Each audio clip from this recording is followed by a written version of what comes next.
السلام علیکم ناظرین، ڈرامہ سے نمک حرام کی نیکسٹ آنے والی کیس بہت زیادہ انٹرسٹنگ ہونے والی ہے، کیونکہ مصطفیٰ بھائی پولیس کی کسٹڈی میں ہوتا ہے اور دوسری طرف مرید ہاسپٹل میں ہوتا ہے اور امین قریشی اس بات کی تحقیقات میں لگا رہے گا کہ اس پر گولی چلانے والا کون تھا، اور دوسری طرف ارسل اور اس کی ماں بھی اسی بات کی تصدیق میں ہوتی ہیں کہ امین قریشی پر جس نے گولی چلی ہے اس کے ساتھ امین قریشی کی کوئی پرانی دشمنی ہے۔ تو کیا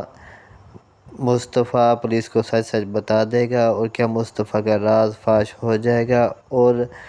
مرید کو موبائل کون دیتا ہے، اور جب وہ مصطفیٰ کو فون کرتا ہے تو پولیس والے اس کی تحقیقات تک پہنچ پائیں گے یا نہیں؟ اور ارسل مصطفیٰ سے ملنے جیل میں کیوں جاتا ہے؟ یہ سب جاننے کے لیے میری اس ویڈیو کو آخر تک دیکھیں اور میرے چینل کو سبسکرائب کر دیں اور ساتھ میں بیل آئیکن کا بٹن بھی پریس کر دیں تاکہ آپ کو ہر نئی آنے والی ویڈیو کی معلومات ملتی رہے۔ ناظرین، جیسا کہ ہم نے پچھلی قسط میں دیکھا تھا کہ جب امین قریشی گھر میں آتا ہے تو اس کی بہن اس سے پوچھتی ہے کہ تم پر گولی چلانے والا کون تھا، تو امین قریشی کہے گا کہ مجھے اس کا پتہ نہیں ہے، تو وہ کہتی ہے کہ یقیناً کوئی ایسا بندہ ہے جس کے پاس کھونے کے لیے کچھ نہیں ہے، اس کے کسی نہ کسی طرح لنک تمہارے ساتھ ملتا ہے۔ تو امین قریشی اس بات کی گہرائی تک پہنچ جائے گا کہ اس پر گولی چلانے والا کوئی اور نہیں، مصطفیٰ ہی ہوگا۔ ارسل جب مصطفیٰ سے ملنے کے لیے تھانے میں جاتا ہے تو وہ اس سے پوچھتا ہے کہ تم مرید کو کیسے جانتے ہو، تو ارسل بات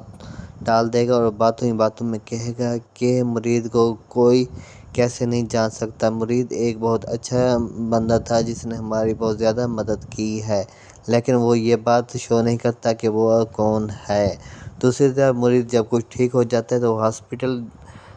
کے باہر کسی بندے سے موبائل لیتا ہے پیسے دے کر اور مصطفیٰ کا نمبر ملاتا ہے۔ جب مصطفیٰ کا نمبر ملتا ہے تو پولیس والے مصطفیٰ کو موبائل دیتے ہیں اور اسے کہتے ہیں کہ تم بات کرو کہ کون کال کر رہا ہے، لیکن مصطفیٰ بات کے دوران یہ بات واضح کر دیتا ہے کہ وہ پولیس کی کسٹڈی میں ہے، اور وہ کہتا ہے کہ بھائی مجھے پولیس نے پکڑ لی ہے اور مجھے یہاں سے نکالنے کے لیے کچھ کرو، جس پر مرید یہ بات سمجھ جاتا ہے کہ مصطفیٰ کو پولیس نے واقعی پکڑ لیا ہے۔ دوسری طرف جب مرید کوئی ٹھیک ہو جاتا ہے تو وہ اسما کا شکریہ ادا کرتا ہے کہ تم نے میرے لیے اتنا کچھ کیا ہے، اور اسما کہتی ہے کہ اگر تمہیں کچھ ہو جاتا تو میں زندہ نہ رہ پاتی کیونکہ میرے پاس تمہارے علاوہ کچھ نہیں ہے۔ اور امین قریشی اسما سے کہتا ہے کہ اب تم گھر چلی جاؤ کیونکہ مرید اب کچھ بہتر ہو گیا ہے، اور کچھ دنوں کے بعد مرید واپس گھر میں شفٹ ہو جائے گا، جس پر اسما بہت زیادہ خوش ہوگی اور وہ اور اس کی ماں مرید کا بہت خیال رکھیں گے۔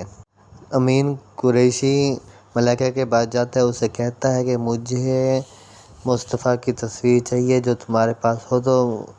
ملائکہ کہتی ہے کہ میرے پاس اس کی کوئی تصویر نہیں ہے۔ اور دوسری طرف امین قریشی کو بھی اس بات کا کنفرم پتہ چل جاتا ہے کہ اس پر گولی چلانے والا کوئی اور نہیں، کیونکہ اس کی دشمنی صرف مصطفیٰ کے ساتھ ہی تھی، کیونکہ اس نے مصطفیٰ کی بیوی مطلب ملائکہ کو اپنے انڈر لیا تھا۔ اور دوسری طرف ایمل کو بھی اس بات کا یقین ہو جاتا ہے کہ مرید بے قصور ہے، اور ارسل بھی اسی بات پر یقین کر لیتا ہے کہ اس میں مرید کا کوئی قصور نہیں ہے، کیونکہ اس نے امین قریشی کی جان اپنی جان ہتھیلی پر رکھ کر بچائی تھی۔